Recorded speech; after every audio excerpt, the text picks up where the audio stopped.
آپ لوگوں کے علم میں ہے کہ اب ایک رات آنے والی ہے جو کہ شب برات کے نام سے معنون ہے۔ اس شب برات کے متعلق میں مختصر عرض کروں۔ برات کا معنی بھی ہے کہ آزاد ہونا، معاف ہونا، یعنی اس رات میں اگر انسان اللہ کے بارگاہ سے اپنے گناہوں کی معافی مانگے تو اللہ تعالی اس کو گناہوں سے معاف فرما دیتے ہیں۔ اس رات میں جو تمام احادیث پر ہمارا مطالعہ ہوا، ہمیں دو باتیں نظر آ رہی ہیں۔ ایک تو یہ ہے کہ دن کا روزہ، رات کی عبادت، اور ساتھ ساتھ یہ بھی ہے کہ اس رات میں اللہ تعالی کی رحمتیں آسمانی دنیا پہ آتی ہیں۔ گویا کہ اللہ تعالی گنہگاروں سے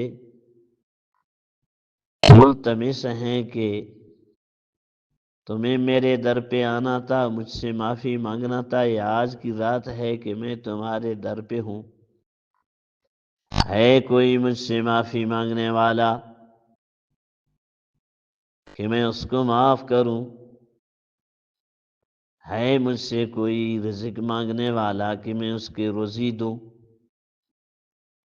ہے مجھ سے کوئی عافیت مانگنے والا کہ میں اس کو عافیت، صحت، خیر والی زندگی عطا کر دوں؟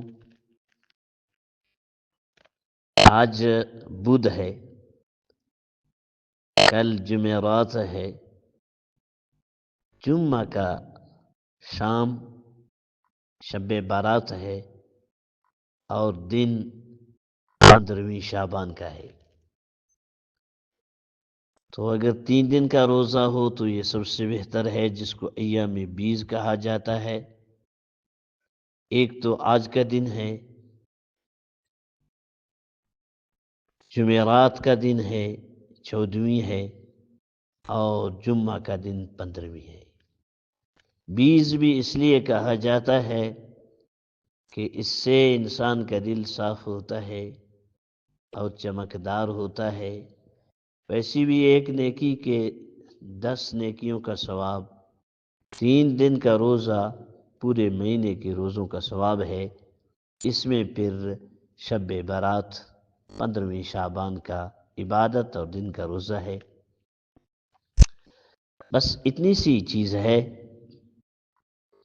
اس عبادت میں بھی اہتمام ہو کہ روزہ کو کوئی واجب نہ سمجھے، کوئی روزہ نہ رکھے، نہ رکھنے والے کو ملامت نہ کرے، اور ایسی کوئی اہتمام نہ ہو جیسے کہ روزہ کا سحری افطاری میں کوئی اتنا اجتماعی شکل بھی نہ بنایا جائے، بس نوافل کو نوافل کی حد تک رکھا جائے۔ رات کی عبادت کا یہ معنی ہے کہ انفرادی تہجد پڑھے، صلاۃ التسبیح پڑھے، دعا کرے، لیکن ضروری نہیں ہے کہ پوری رات قیام کرے، جتنا ہو سکے فبیہا، اور اس میں اجتماعی شکل اختیار نہ کرے۔ اس طرح نہ ہو کہ مرد عورتیں سارے اکٹھے ہو جائیں، ایک تماشا ہو، دھام دھوم ہو، کھانا پینا ہو، حلوے ہوں، یہ چیزوں سے اجتناب ہو۔ اور اس کے ساتھ ساتھ جس طرح یہ چیزیں ہیں، اس رات میں کچھ وعید بھی ہیں کہ کچھ گناہگار ایسے ہیں کہ جن کی مغفرت نہیں ہے۔ تقریباً وہ 8 قسم کی ہیں۔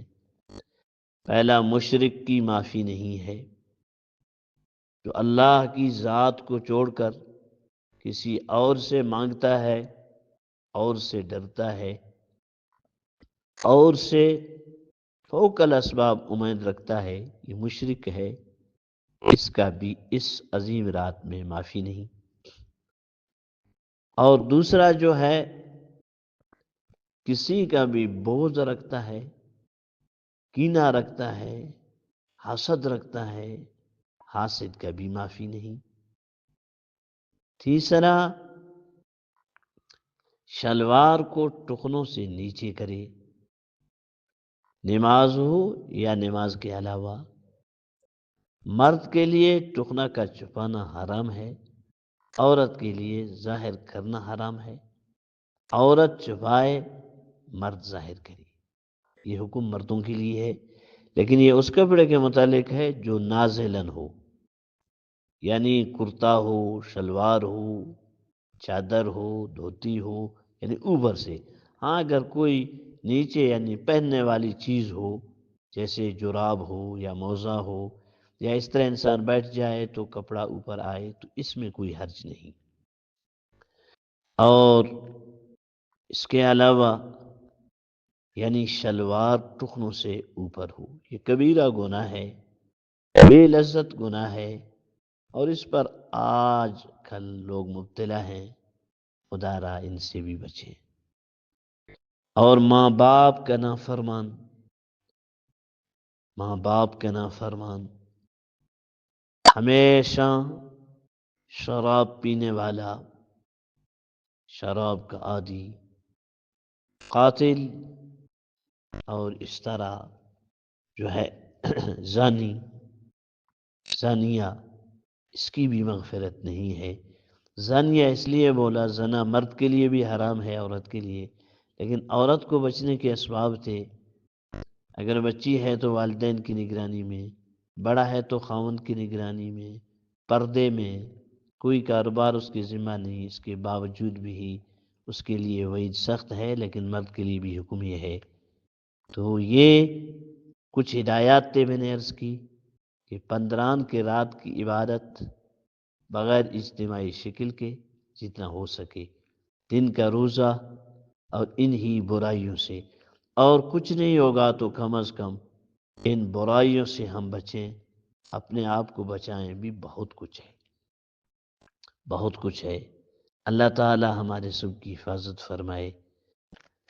اور اگر کچھ نہیں ہوگا تو کم از کم اس رات اور اس دن میں گناہ تو نہ کریں، اور اگر کچھ نہ ہو سکا تو کم از کم رات سنت کے مطابق مرد اور عورت سوئے، عشاء کی نماز پڑھ کر مرد جماعت کے ساتھ، عورت بغیر جماعت کی، اور صبح اٹھ کے مرد جماعت کے ساتھ فجر کی نماز ادا کریں عورتیں گھر میں، تو بھی انشاءاللہ پوری رات کے قیام کا ثواب ہے۔ اللہ ہمیں نیکیوں میں سبقت کرنے اور ہر برائی سے بچنے کی توفیق نصیب فرما دے، آمین۔ اپنے بندہ ظفر علی حیدری کو ہمیشہ دعاؤں میں یاد رکھیں۔